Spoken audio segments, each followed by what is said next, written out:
welcome everyone, and such a pleasure to see you all. Thank you, Dr. Levins. And before I turn it over to Kathy Leitch, whom I know many of you already know, I'd like to just remind everyone that Sarasota University is a university by and for Montessorians. Our degrees are founded on Montessori principles and are focused on Montessori education and Montessori leadership. At Sarasota, our degrees are 100% online, and we offer degrees from a bachelor's completion program in Montessori education. We also have 2 Masters of Arts degrees in Montessori education and Montessori leadership. And we just launched our very first cohort in our doctoral program, also in Montessori education. So very exciting news, lots of exciting things happening at Sarasota. And some of you may also be familiar with some of our dual enrollment programs with our partner teacher education TECs, or teacher education colleges, or teacher education programs. And I see Ellen Lastinger, our director of admissions, here as well. And I know, Ellen, are there any reminders you'd like to give our group this evening? We're pretty actively registering now for the fall one, which starts September 2nd. So there's plenty of time to get your stuff in. If you're an instructor with CGMS, which I do see a few in here, then the dual enrollment for the June cohorts is going on. So if you want to mention that to anyone, they can call me or text me or email me if they'd like information. So we've got those things going right now in admissions. Thank you, Ellen. And I do just want to mention, I think one of the unique offerings that we have at Sarasota is our doctoral completion program. So you may have heard of someone like me who the first time around in my doctoral program ended up ABD, all but dissertation. If you or someone you know may have experienced that trauma of ending up ABD and know someone who would like to change that trajectory and perhaps finish their doctorate with Sarasota, we'd love to talk to you as well. And so now I'll turn our attention to Kathy Leitch.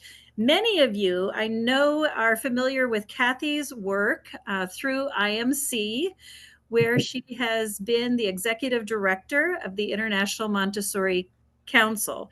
But you may not know that Kathy has been involved in Montessori education for 40 years, which is hard to believe, Kathy. You look like you're in your 20s, so I don't know how that's possible. But Kathy taught at the infant, toddler, and primary levels for 18 years and founded Renaissance Montessori Schools, serving as their head of school for 27 years. We know Kathy's amazing and influential work as the executive director of IMC, the International Montessori Council, and through her leadership and instructor director positions for the Center for Guided Montessori Studies. Kathy is so passionate about influencing the Montessori community in so many positive ways that she's graciously agreed to present here tonight for our Sarasota Colloquium. And Kathy, I'll turn it over to you. Well, thank you very much, Lindsay, and thank you for the invitation to come here this evening. I have been following Sarasota University's progress. I'm very excited for the progress that has been made and for the quality of the program. So I'm happy to contribute in this way. As Lindsay said, I am very passionate about many things. One of them, 2 of them, are observation and Montessori's writings on love. And so I'm going to share with you my thoughts about how I see the lens I see observation through. And I hope that will be something that maybe gives you some new insights and hopefully will stimulate some questions. So we'll have time for that as well. I'll be sharing a PowerPoint with you, but we'll have periodically throughout times for you to share any questions, comments, or insights that you're having. Please also feel free to use the chat, and I think Lindsay will be monitoring that. And then when we pause, Lindsay will share anything that is in the chat as well. And I believe there's opportunity for people to unmute. Is that right, Lindsay, if they need to, when we get into the discussion part? Yes, Kathy, everyone will be able to unmute at will. Okay, all right. Well, let me share the slides with you and we'll get started.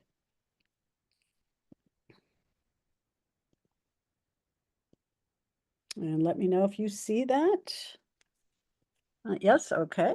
Terrific. Observation is love. That's where we are today. Oh, and they're not advancing. Give me a sec. There we go. So Lindsay gave you a little bit of insight into my Montessori journey. What Lindsay didn't know is that I actually started studying Montessori pedagogy in high school. I did a high school project on different pedagogies that I had researched, and I was really struck by Montessori's words and writings, and really didn't let go of it since then, since I was probably about 16 years old. And I can't say anything about my Montessori journey without acknowledging my husband and my family, who have supported me through many, many iterations of my career and my passionate commitment to Montessori's legacy for our children.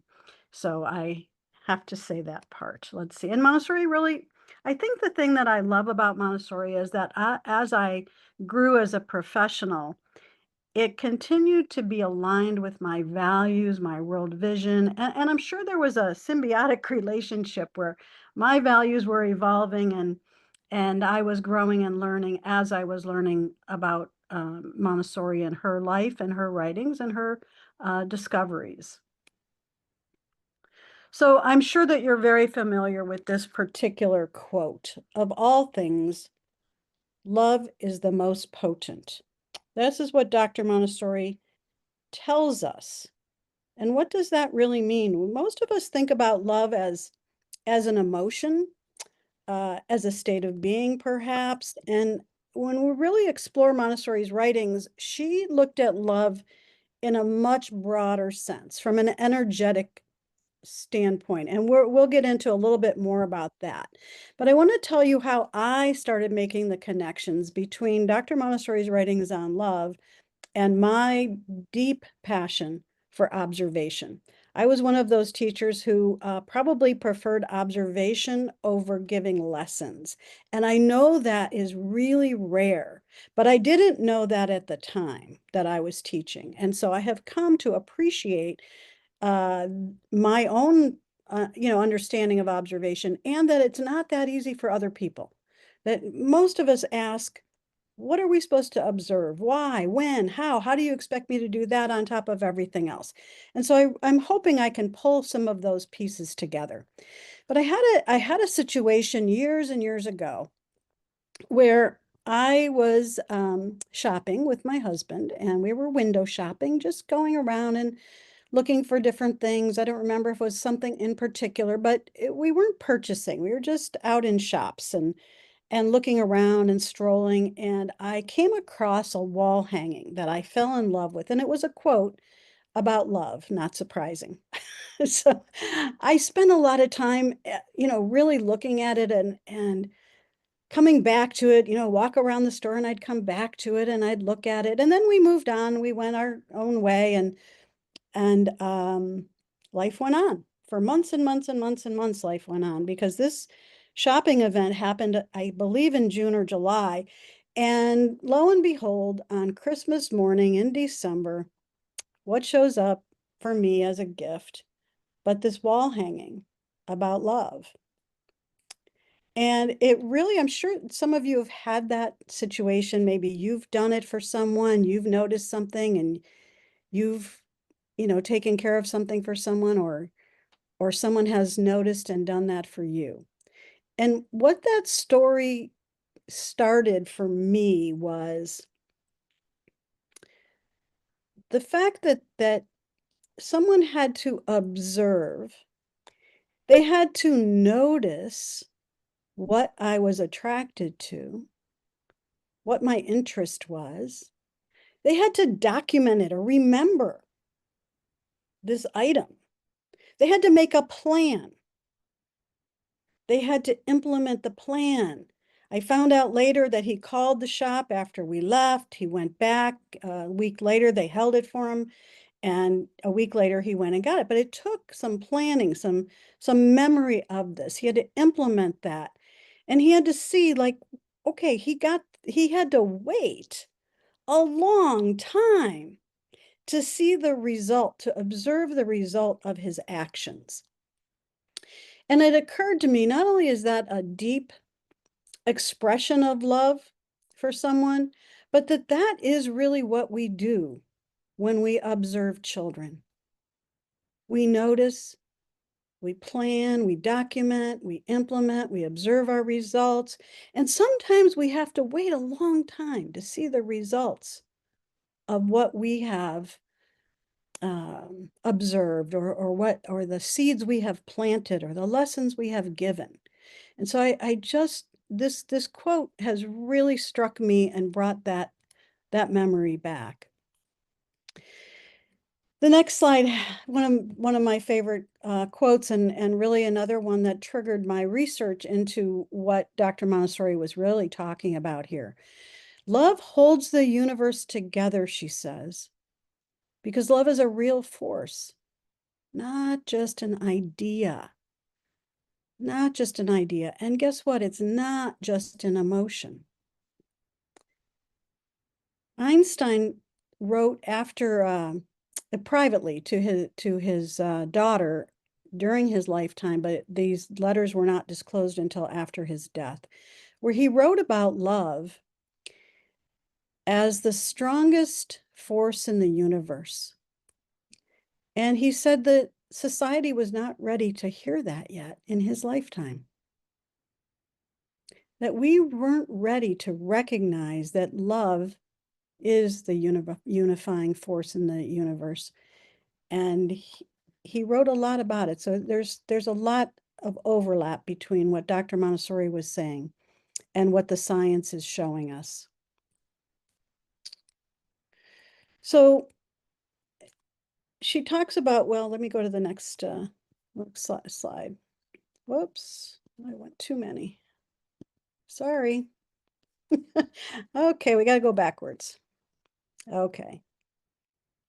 So this holding the universe together, let's think about our classrooms, our school communities, our families, our relationships. This is the force that holds them together. And if we try to run a classroom, lead a classroom, manage a classroom without that energy guiding us and allowing that to guide what's happening in our environments, we're missing the piece that holds it together. And so many times I hear from teachers, and I'm sure all of you do have heard this or felt this, it's all falling apart. It's just falling apart, and I don't know how to put it back together. And I'm here to tell you that Dr. Montessori gave us the tools and the pathway to put it back together. I'm going to tell you a little story about laying bricks. Some of you have heard this because I use this story a lot, but I really think it just expresses what we do in Montessori classrooms. So there's a story about 3 bricklayers.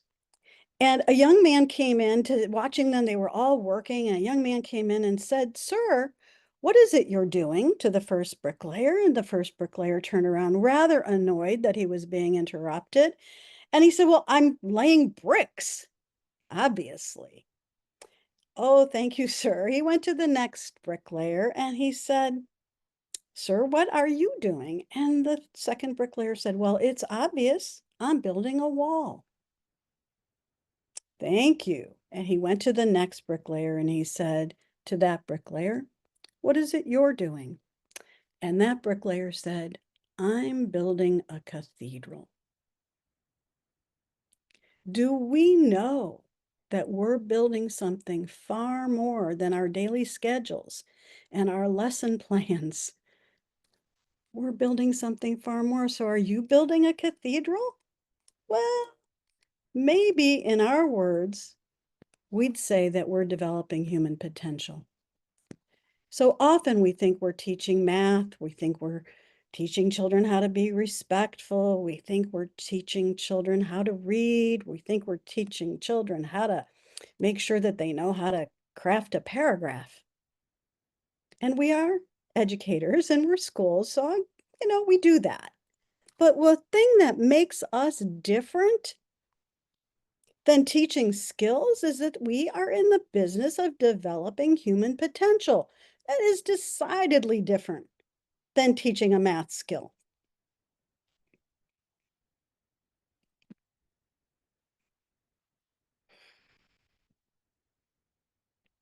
So observation, we get to observation. What is the difference? And please put something in the chat. What is the difference between observation or kid watching? We do a lot of kid watching. What do you think is the difference between observation and kid watching? And Lindsay, tell me if there's anything in the chat.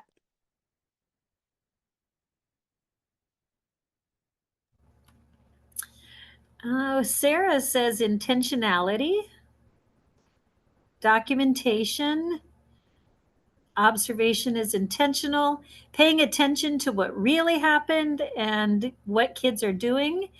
Kid watching is child safety, not whole person. That's from Adam. Huh. I hadn't heard that one. Crystal says observation is a scientific process with a purpose, data analysis, and response. Melanie says being open-minded. Luna, a goal is to understand the child. And Sarah says observation is very focused. Kid watching is more casual. Very nice. Thank you for that. Thank you. Thank you. And we're going to talk about the intentionality. And I think that's one of the key words that we heard over and over again. And sort of the kid watching being maybe less formal or just for safety reasons. We can all kid watch. And it doesn't take a lot of effort. In fact, it's quite an enjoyable activity to kid watch. I love to do that. But when I have a purpose in mind, I would call that observation, and that has that intentionality. So we'll go more into that. I'm going to share a few more quotes because nobody says it better than Dr. Montessori. I certainly wouldn't try to improve on that. So I'll read this to you and read along with me if you'd like. There is only one basis for observation, she says.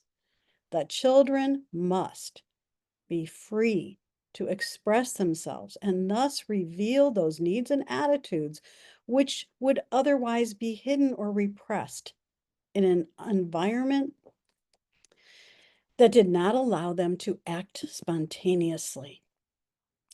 That's a big one. It's also a controversial one. So every time I bring this up, I get a lot of responses about, oh, you don't know our parents. Oh, you don't know our school.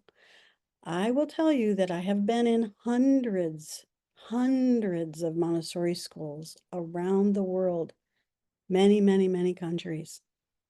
When I see controlled classrooms, I know how well a teacher is at controlling. I do not learn what the children are capable of.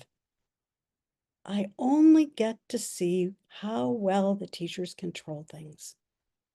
That's not where Dr. Montessori got her discoveries. She was able to discover what she was able to discover because the children were free to express themselves. That's scary. Right? To some of us, that can be scary. How free can they be? How many expressions can they have?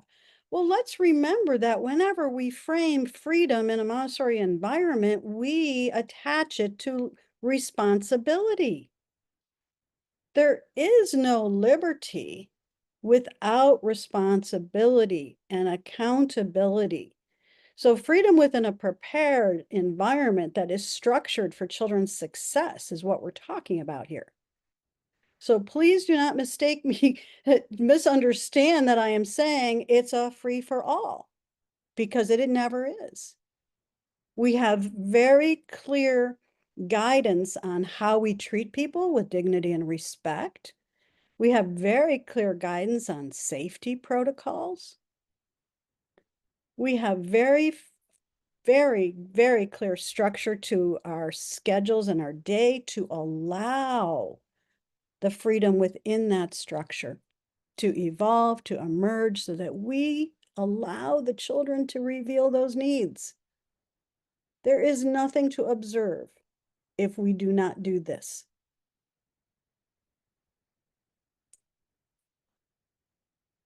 I'm going to go to the next slide, and we have another quote, and I definitely want to, whoops. Nope. There we go.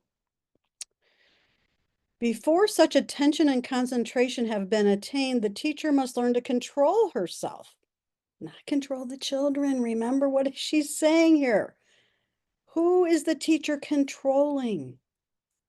We're controlling ourselves so that the child's spirit shall be free to expand and show its powers. The essence of her duty is not to interrupt the child in his efforts. This is a moment in which the delicacy of the teacher's moral sensitiveness, acquired during her training, comes into play. She must learn that it is not easy to help, nor even perhaps to stand still and watch. Even when helping and serving the children, she must not cease to observe them, because the birth of concentration in a child is as delicate a phenomenon as the bursting of a bud into bloom.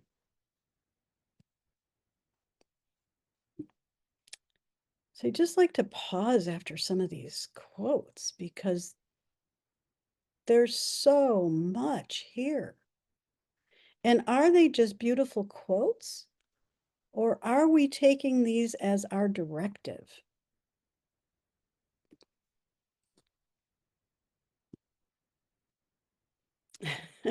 I found this one not too long ago, and I'm just love it. In reality, it is the child of the busy mother who is left to try and do things for himself, left to improvise toys from simple things and use his own ingenuity, who is fortunate. He is free to work in his own way, and so he turns play into profitable work suited to his needs. So all those guilty mothers out there, I'm sending them this quote all day long, because I love that we don't need to be doting over children in order for children to feel cared for and loved and free to express who they are and to be creative.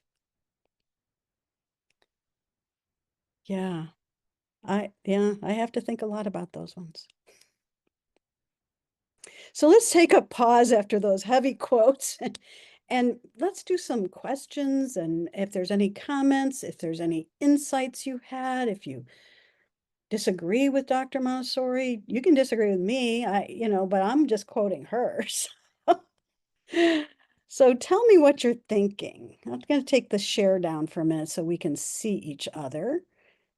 And you can tell me if you have any thoughts or questions about what I've shared so far.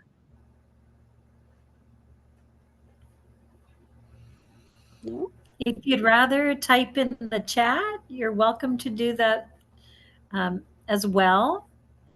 If you're not in a place where you can come off mute, please go ahead and type in the chat. We can read those comments. Kathy, this is revolutionary, right? Dr. Montessori was a revolutionary in education. Yes, she was. Well, Yeah. yeah. And her big impact was on observation, but her belief about the liberty of human beings and the future of humanity was widespread. Hi, Lori. Hello, my dear friend. How are you? Great. How are you? Good. I am in working with adult learners. I think the hardest thing to wrap their head around is the expectation that their school leadership, head of schools, expect them to be doing something. Mm-hmm. And that is often the biggest obstacle, or one of the obstacles, perceived obstacles. Not even sure it's an obstacle in reality, but Yeah, I'm not sure it's an obstacle in reality either. And I think that there's yeah. work that can be done with school leaders as well to remind them of the importance, not just the importance, the critical nature of observation, and that is doing something. That is our work. Exactly. That is our work. So Mhm. I do think that there are things that we can do. I know in the CGMS, I say our leadership program because I was with it for so many years. The CGMS leadership program, we do a lot to help the leaders understand observation and help them learn observation because they can be observing as well. And many of them are non-Montessori credentialed. So it's important to learn why this is such a priority. Um, Mhm. and uh, I wonder though, I do have to wonder because even when I ran a school for many years and I am obviously a passionate observer. I was in classrooms all the time observing. I was doing guided observations to help teachers learn how to observe. I was more the head of school that would say, let's just stop and sit and see what's going on here and let's breathe and smile and see if things change here. So I think that there are people who feel better when they're busy and they sort of put it on other people. Oh, my boss needs to see me busy. And I know that is very true of like brand new assistants who, they want to keep their job. They want to feel like they're needed and useful. And they see a child struggling, so they just go do it for them. And so we have a lot of, work to do to help people see what's helpful. So, looking busy is not our goal. And it just, and it's not a matter of the more lessons you give, the more children learn. It's not that I'm against giving lessons. I kind of believe in the lessons too, but there's not a correlation between the more lessons you give, the more advanced the children will be. Kathy, that dovetails nicely into a question we have from Fariba. She's asking, how do you who work with kids who want to walk around and not choose any work, just touching work on shelves? Yeah, I think, and I have a whole presentation on this particular piece because this is a big one. And there are wanderers, let's call them. And there's different types of wanderers, right? So not all wanderers are of the same ilk or have the same purpose. So there are wanderers who avoid, and that's usually what we're most worried about, are the wanderers who we have decided that's why they're wandering, right? So we always want to see, is it really avoidance or are they wandering because they're processing? So they had just done some sort of big lesson for them, and many children need movement to process. So are they processing? Another thing that children do is they observe, and they observe each other. And that is an okay activity. In fact, it's a preferred activity. We want them to learn from each other. And so that's an okay thing to be doing. Some children wander to daydream. Daydream is an exceptionally important mental activity and a construct that we want to encourage and allow. Daydreaming is essential for cognitive development. So this is okay for them to do. Sometimes they're attracted to look out a window. Maybe there's a bird that they noticed. Maybe there's a leaf falling from a tree. Maybe there's a truck out there, or a bulldozer, or a garbage truck, or you just don't know what it is that caught their attention. And so our job is not to judge that. Our job is to help observe and interpret it. What support does this child, first of all, does this child need support, or is it one of those more acceptable wandering? And if the child is truly avoiding, then what support could we potentially offer? So if they're walking around and you said specifically touching things in the environment, to me, that is not wandering. Okay, that is some kind of curiosity, either tactile or they're just taking things in some way. I would really observe and note if there's patterns, if there's certain times of the day, or how long does this last, or does it devolve into disturbing other people's work in the area, those kinds of things. But building your database of observations is what's going to give you the insight into what is going on with the child and what support they might need. The ability for a child to have the ability for any of us, I'm going to say this, because most of what I talk about for children is just for humans. It's just human dignity. And so when I finish a task, sometimes I like need to get up and go stretch and maybe get a drink of water. I might even might even just go make a phone call real quick. And then I come back to my task. Is that an acceptable thing for a child to not go make the phone call maybe, but I don't know, maybe if they're in middle school, they would go make a phone call, but most of our 3-year-olds aren't doing that. So, I think that it's a matter really of observe, observe, observe, document, document, document. And then we're going to get to this next. What do you do with your observations and your documentations? What the heck? You could have notebooks filled with these. You could have computer files filled with observations, but that's of no value until we do something with it. We have to harvest. We harvest, we curate, we reflect, all of those things we will be talking about. So, big secret, I love wanderers. I find them very interesting. And another big secret, some of those children who are wandering and maybe avoiding might be observing. They may not have the confidence yet to do the lesson, and many children will observe until they mentally can do it perfectly. Have you seen this? And then they go and do the lesson, right? And you're like, nobody showed it to. Well, of course no one did, but they have been observing it for 3 months. Right? So they got it, and now they feel that they're confident and ready to try. Are we there to say your learning, your learning preference is wrong? You have to do it our way? I don't think so. Doesn't work for me. Kathy, I love your quote about, our observation is non-judgmental. Mm, Because so often in my experience, I've, had a bias. I might have interpreted a child's behavior as avoidance, when in fact, what I'm interpreting as avoidance is purposeful behavior on their part. mhm, The driving force behind what I would call avoidance is driven by fear, by some other factor, mhm. perhaps low confidence, any number of factors that we really, I think when I do best as an observer is when I keep my own biases out as much as I can, right? And Yeah. then and chart exactly what the behavior is, what I'm seeing, and then start looking for patterns.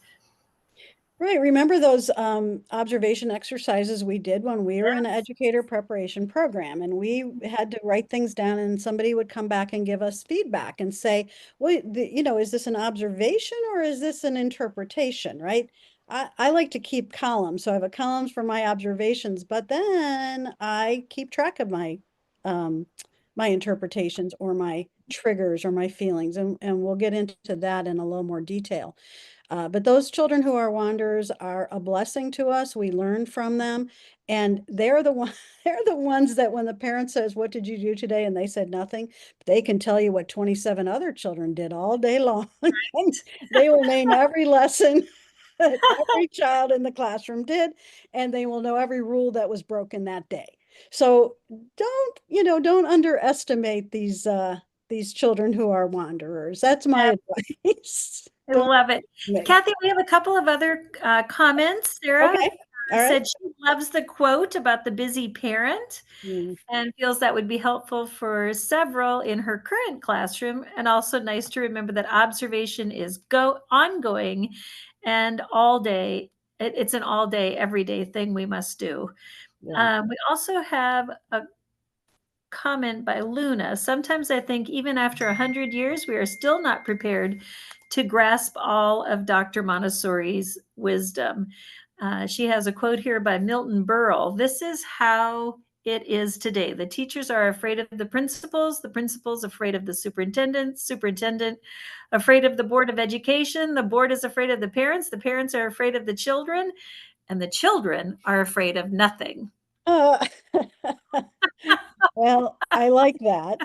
And I I do too. I want the children to be afraid of nothing. Right. So this is okay, right? That's wonderful. Okay, let me Love go that. back to share for a minute. Do we have more in the I think we're caught up. chat? Okay, let me see if I can't get through a couple more and we'll do a little more discussion too. Okay, so these are the foundational questions that I ask if we're really ready to be intentional observers. So we have to stop and ask ourselves, am I a student of the child? Am I willing to learn from children? Am I a student of Dr. Montessori's writings? Do I, as somebody just said, was it Luna that just said 100 years, we still are learning? We have to go back to her writings. What I read from Dr. Montessori at 16, at 26, at 46, at 66, all were different. I read the same words, of course, but I understood them differently based on my experiences and my other knowledge. So we have to be willing to continue to stay a student of Montessori's writings. Are we a student of current science and research? Are we really open to hearing and listening for things that may even disagree with some things we've held as long held beliefs? Are we willing to challenge ourselves in the face of new information? And the very most important thing about whether we're ready to observe and be observers in our classroom and be worthy to be in the presence of the children we serve, am I a student of myself? Am I willing to look at myself and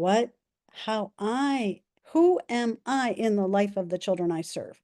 That is the question that we really have to get to.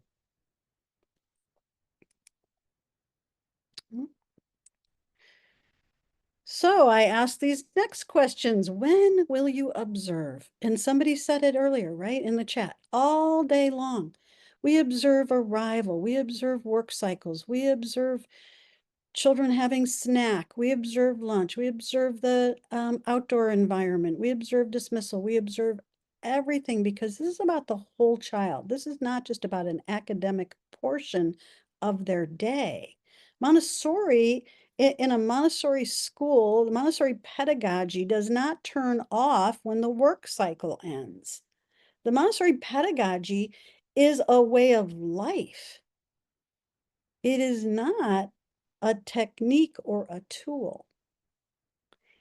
So the observation becomes the technique or the tool, not the pedagogy. So we have to decide when we're going to observe. We have to be intentional about this in our daily planning. What are we observing for? What are our questions about what's happening in the classroom or what's happening with an individual? How will you record your observations? Now, today there's so many choices, right? When I first started teaching, the choice was which kind of notebook will you use? Okay, so I think there's software choices, there's digital ways to do this. There's some people still like to handwrite. Whatever works is what works. Okay, that whatever you will do is what works.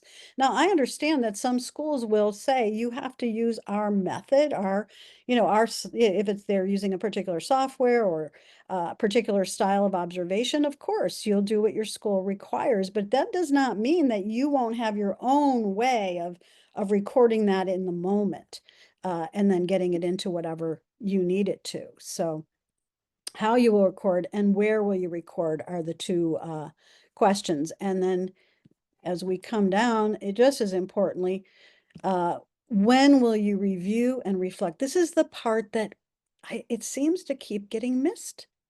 When are you going to review and reflect on the observations that you have gathered over this past week?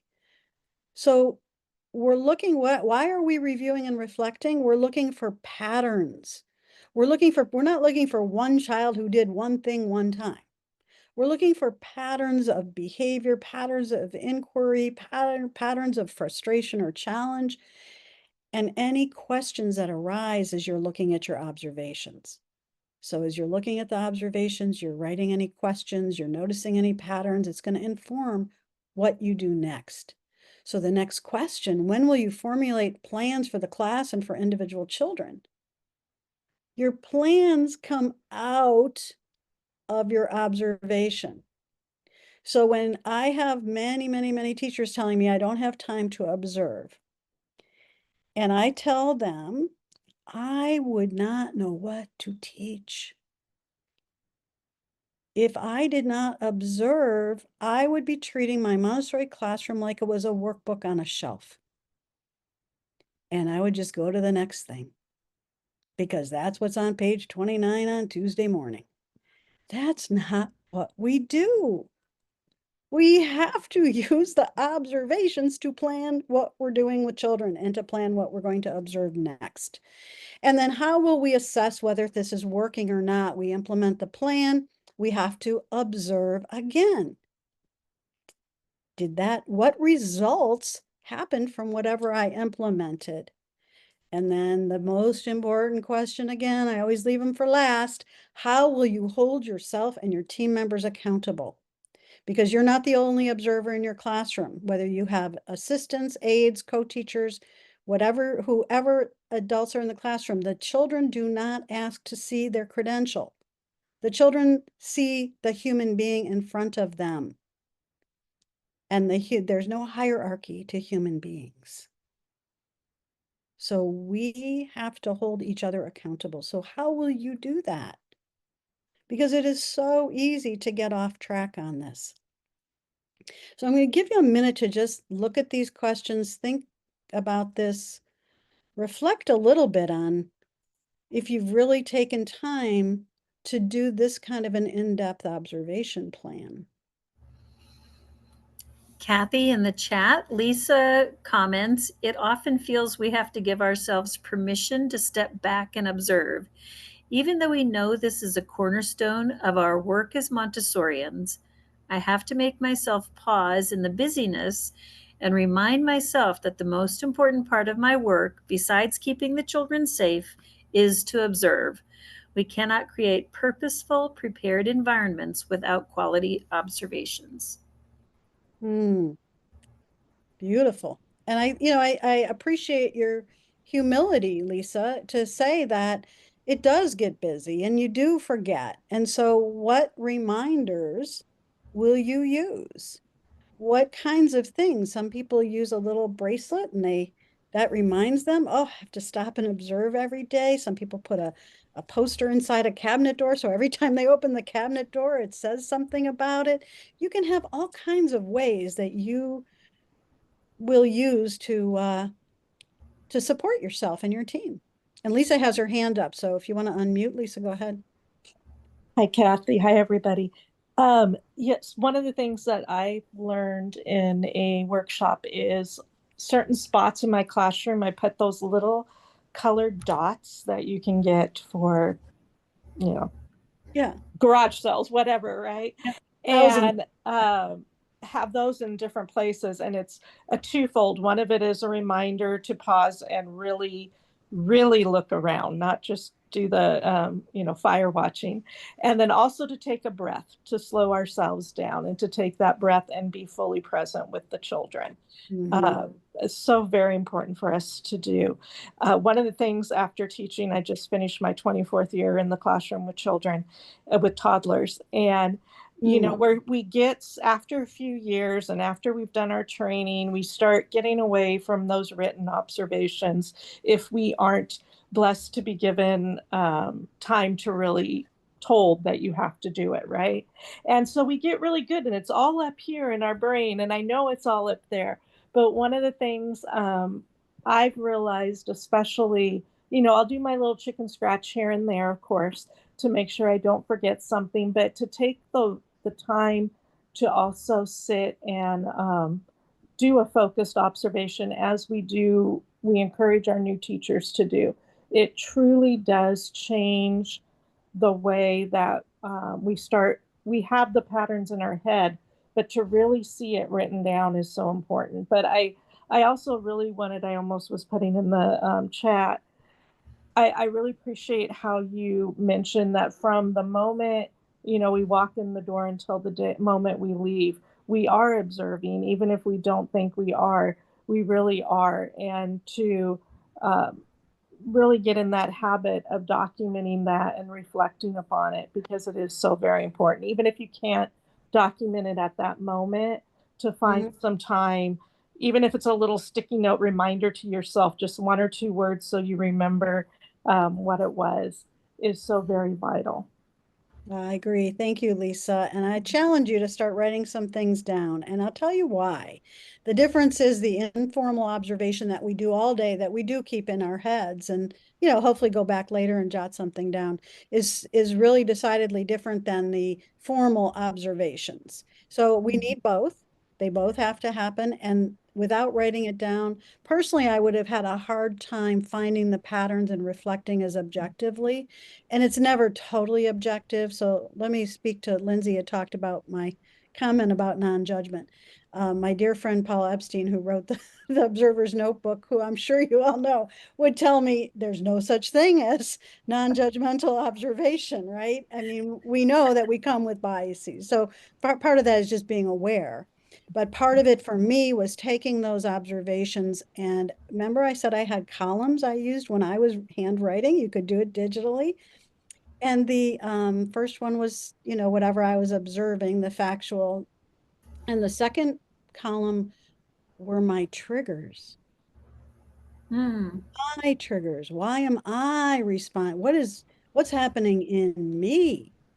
Because what's happening in me is significantly influencing what's happening in my response to the children, what I'm writing down. And then when I go back later and reflect in the third column, I would be writing questions or, things I wanted to follow up on. But that piece of that reflection piece, that's the opportunity we have to transform our spirit through observation. When we notice our responses to children's behavior, we start being able to address our own triggers, reactions, and assumptions. And that leads to the spiritual transformation of the teacher. So powerful, Kathy. Really, truly, what profound words. And Danielle is asking about an example. She said she can sit and observe her kids and record her notes, but she struggles with how to use that information to meet the needs of children. Okay, so when I say at the end of every week, and I don't say you have to do this Monday through Friday, it might be Wednesday to Wednesday. What's the afternoon you can sit down and reflect on your observations? And so when you do that, if it's digital, and so a lot of the software do not allow for you to do this kind of observation. And I have talked to the software people about accommodating a little bit more flexibility in this. We're not really just wanting what lesson we gave, or an anecdotal thing here and there. So we're working on that on the software side. But if you have the ability to write down these reflections and your own triggers and what you're seeing with children, then you go back at the end of this week and you start you read through and you look at the patterns. Those patterns will inform you. Did you notice that every morning Susanna comes in, she does this one piece of work first? Did you notice that when Joey and Jimmy work together in that lower L classroom, that they always start out talking about yesterday's sport events and then always complete their work together? If we allow that latitude, that they come back to we veer from it, we have a conversation, we come back to it. When we observe and see those patterns, we learn about children. That's the first thing, is what are we going to learn about children? Our first goal is not to change behavior. Our first goal is to study the child. Then we look at how do we create an environment that supports their optimal development? What obstacles do we need to remove? So these are some of the questions that you would be asking yourself every single week. And it sounds like we might have to do another follow-up on this because there's so many great questions in, in this group. I have to share with you. I know we Kathy, only have, yeah. I was so sorry. I know we're running short on time. Debbie just had a wonderful quote. She says, "We teach who we are. Yes. Self-reflection is like us observing ourselves." And Gulsevin said, a wise Montessorian once told her that in the classroom, we need a mirror for the teachers to notice how the children perceive us. Ah, I love those. Thank Isn't you. that beautiful? And Kara said, the spiritual practice calls on us to be present, patient, and open to seeing who the child truly is. Yeah. And yes, we have someone else who's agreeing with you, Kathy. We'd love to have you back for a follow-up. So I'll turn it back to you. Thank you. Okay, thanks. Let me get through a couple more and then we'll tie this together between the love and the observation. So this is a quote from Marcus Buckingham, who's done a couple books, Love at Work and a few other things. Love is the deep and unwavering commitment to the flourishing of a human. Is there nothing better than is that not what we do? We are here. We have this unwavering commitment to the flourishing of the humans in our care. And I tell you a very brief story here. Of course, this wonderful quote by Khalil Gibran, who says, "Work is love made visible." We get to see that in our environments every day. Work, and I can tell you that's for me. That's why I'm here tonight. My work is love made visible. That's why I do what I do. So this little girl is polishing a plant. I don't know, you can't see the picture that well, but she's polishing this plant. And I was giving a school tour. And I came into the classroom giving a school tour, and she looked up at me and to the group of us, and she said, I have to do this. I have to do this. And my first thought, I am embarrassed to tell you, my first thought was, oh God, some teacher made her do this work and she doesn't want to do it and she's going to tell these parents. So no, I was totally off base because I listened to her. She said, I really have to do this, she said, because when I wash the leaves can breathe. And when the leaves breathe, I get to breathe. And that's the way it works. And that's why she had to do it. And that is work made visible through their love. And of course, of all things, love is most potent. I love the picture because what I see in these two faces looking at each other is the energy I'm talking about. It's unmistakable. It's more than an emotion. It's a universal energy that holds the universe together. So I think we have a little bit of time for I know that we have any questions or final thoughts. I'll take that down, and then I have a final slide to so that you can get your PD certificate. So I'll put that back up too. But any other thoughts or questions? I kind of rushed through those last ones, but Kathy, the time flew by and it's such important information. It is it's important information, and it's moving if we really think about this, about the impact that we have in other human beings' life, and how do we prepare ourselves and our own energy to be in their presence. Absolutely. Mm-hmm. Well, Kathy, thank you so much for being here this evening. As always, your words are profound and inspirational, and truly your work is love in the world. We so appreciate you.